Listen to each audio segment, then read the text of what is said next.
talking about the how to restrain and how to handle the pigeon, injured pigeon. So first of all, how to tackle the bird. Take the two wings in the hand and tackle the bird and restrain. After that, check for the any injury in the bird. Two wings, all body below the feathers. So in this bird, here some abrasions like wound.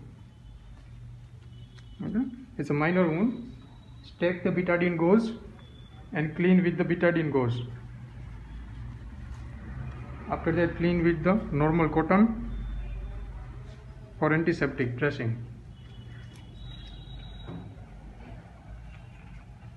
After that, apply any antibacterial powder.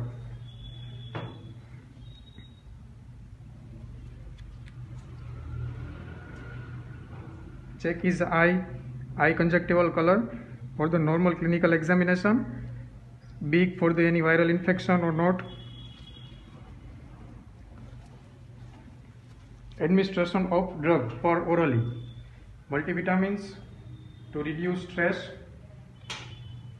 and painkiller.